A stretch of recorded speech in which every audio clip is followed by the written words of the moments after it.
नमस्कार, मी निवेदक मिलिंद कुलकर्णी. पुण्यातच माझा जन्म झाला, त्यामुळे अर्थातच दगडूशेठ हलवाई गणपती हा सर्व पुणेकरांसारखंच माझंही आराध्य दैवत आहे. आणि लहानपणापासून या गणेशोत्सवाशी अतिशय जवळचे संबंध आहेत. मंडईचा गणपती असेल, दगडूशेठचा गणपती, पुण्यातले मानाचे गणपती, विसर्जन मिरवणूक, या सगळ्यांची खूप लहानपणापासून अतिशय जवळचे आपुलकीचे संबंध आहेत. दगडूशेठ हलवाई गणपतीचा संगीत महोत्सव हे सुद्धा माझ्या शालेय जीवनापासूनचं माझं आकर्षण राहिलेलं आहे. ज्यावेळेला रस्त्यावरती चौकामध्ये हा महोत्सव व्हायचा, त्यावेळेला अनेक दिग्गज कलाकारांना मी ऐकलेलं आहे. माझ्या 10वी, 11वी, 12वी आणि फार्मसीचं शिक्षण घेत असताना कधी वाटलं नव्हतं की गणपती बाप्पा त्याच संगीत महोत्सवामध्ये मला निवेदक म्हणून कामगिरी देईल. इतका मोठा आशीर्वाद बाप्पाचा मला मिळेल. आणि या दगडूशेठ हलवाई गणपतीच्या संगीत महोत्सवामध्ये अनेक कलाकारांच्या बरोबर निवेदन करायची सेवा या माध्यमातून गणपती बाप्पाची माझ्या हातून घडली.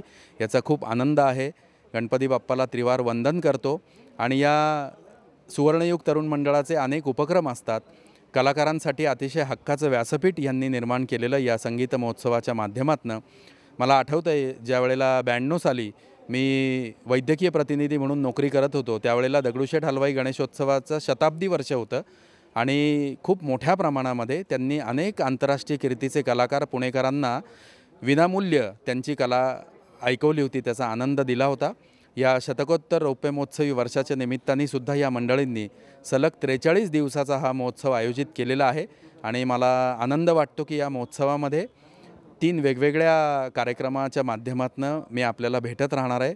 पुन्हा एकदा बाप्पाच्या चरणी त्रिवार वंदन करतो आणि बाप्पाचा आशीर्वाद असाच राहावा, रसिकांचं प्रेम आमच्यावरती राहावं, ही गणपतीच्या चरणी प्रार्थना करतो. जय गणेश.